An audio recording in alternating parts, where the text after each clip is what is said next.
ఏంటంటే ఇక్కడ తాగునీటి సమస్య ఉంది కదా, డయేరియాతో ప్రజలు చాలా ఇబ్బంది పడుతున్నారు. చాలా ఇన్ఫెక్షన్ అయ్యి కారణం ఏమనుకున్నారు మీరు? ఇక్కడ మొత్తం ఇన్ఫెక్షన్ అయ్యి ఆ కడుపులోకి వచ్చి వాంతులు, ఇరేషన్లు, ఆ తలపోటు మొత్తం చాలా హాస్పిటల్ పడ్డారు సార్. 300 మంది 350 మంది. ఓకేనా? ఇది కాలువలు కూడా పోవట్లే, మొత్తం దోమలు, పురుగులు, స్మెల్ బాగా వస్తుంది సార్. ఓకేనా? అంటే డ్రైనేజ్ వాటర్ అసలు కదలట్లేదంట, నీరు ఫ్లో లేదంటారు. డ్రైనేజ్ వాటర్ అస్సలు పోవట్లేదు సార్, కదలట్లేదు. ఆ కాలువలు తేడా వచ్చింది, ఎక్కడ తేడా వచ్చిందో ఆ తేడా వచ్చింది. మొత్తం వెళ్ళా కూడా వాటర్ ప్రాబ్లం వచ్చి మొత్తం అందరికి ప్రతి ఒక్కరికి కడుపులోకి విరేసులు, వాంతులు. ఓకే. దీని గురించి పట్టించుకోవాలి. పెద్ద సమస్య ఇచ్చినా కూడా అధికారులు ఈ డ్రైనేజ్ క్లీన్ చేయడం కానీ అదేం చేయట్లేదు అంటారు. నిన్న వచ్చారు, కలెక్టర్ వచ్చారు, కమిషనర్ చెప్పాము మేము ఇలా సంగతి. చెప్తే పట్టించుకుంటామని చెప్పి వాళ్ళకు కూడా తెలుస్తలేదంట. మరి చూసి ఎక్కడ ప్రాబ్లం వచ్చిందో సరి చేస్తామని చెప్పారు. ఓకే. ఈ దోమలు మించిన దోమలు కరుస్తారు సార్ ఇక్కడ. ఈ నీళ్ళు కాలువలు వాటర్ పోవట్లేదు, మెయిన్ పాయింట్. ఈ కాలువలు వాటర్ పోతే మంచిది. డ్రైనేజ్ వాటర్ కదలట్లేదు, దానివల్ల కూడా ఇబ్బంది పడుతుంది. దానివల్ల అన్ని దోమలే. చిన్నపిల్లలు అంటారు, చిన్నపిల్లలకి జ్వరాలు, అనారోగ్యం, మలేరియా జ్వరం, టైఫాయిడ్, ప్రతి ఒక్కరికి జ్వరాలే. ఇబ్బంది పడుతున్నారు, చాలా ఇబ్బంది పడుతున్నాం. అంటే అధికారులు మీరు చర్యలు తీసుకోవాలని కోరుతున్నారు? అధికారులు చర్యలు తీసుకోవాలి కంపల్సరీ. సమస్యలు అంటే ఇప్పుడు వాటర్, పంపుల వాటర్, ట్యాంక్ నుండి పంపుల వాటర్ వస్తే అది విషంలాగా ఉంది సార్. మరి ఆ వాటర్ నీళ్ళ ట్యాంక్ ఏమైంది ప్రాబ్లం తెలియదు.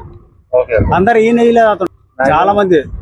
మొత్తం ఈ అపార్ట్మెంట్ మొత్తం ఈ నీళ్ళు చాలా మామూలు వాటర్ తాగుతుంటారు. మున్సిపల్ వాటరే తాగుతాం అందరం. ఆ పంపులు కూడా ఎంత గలీజ్ లో ఉన్నాయి చూడండి. ఆ పంపులు మొత్తం గలీజ్ అవి దోమలు ఇవి. ఓకే. చిన్నపిల్లలు ఉంటారు. ఇప్పుడు ఇంటింటికి మీకు వాటర్ ఇస్తున్నారా, సప్లై చేస్తున్నారా? ఇప్పుడు వచ్చిన నిన్న ఈ రోజు వచ్చినాయి. నీరు మామూలుగా మట్టిగా వస్తున్నాయి కదా, ఎప్పటి నుంచి వస్తున్నాయి అలాగే మట్టిగా? మీరు చెప్పండి, ఎప్పటి నుంచి వస్తున్నాయి అలాగా నీరు?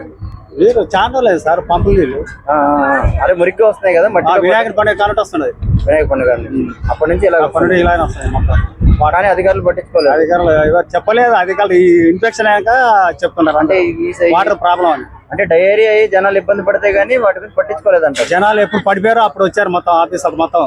ఈ వాటర్ ప్రాబ్లం, ఇది ప్రాబ్లం. వాళ్ళు ఏమంటారు, చనిపోయారు ఎవరన్నా ఇక్కడ? చచ్చిపోయారు, చచ్చిపోయారు. పేరేంటంటే వాళ్ళ పేరు తెలియదండి. అది అక్కడ కేరళ స్కూల్ వెనక, ఇప్పుడు సీనియర్ డాక్టర్ వెనక గ్రౌండ్ పక్కన చచ్చిపోయారు. నిన్ననే చచ్చిపోయారు, నిన్న తీసుకెళ్లారు. ఓకే. అంటే డయేరియా వల్ల చనిపోయారు. డయేరియా వల్ల చచ్చిపోయారు.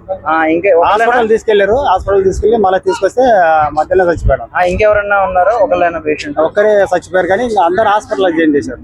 మా బామర్ది కూడా హాస్పిటల్, మా బామర్ది అల్లునికి మొత్తం పెద్ద గవర్నమెంట్ హాస్పిటల్ వేసాం, ఐసీలో పెట్టారు.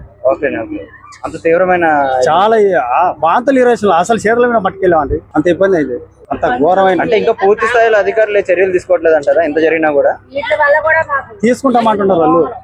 అంటున్నారు కానీ తీసుకోవట్లేదు కదా.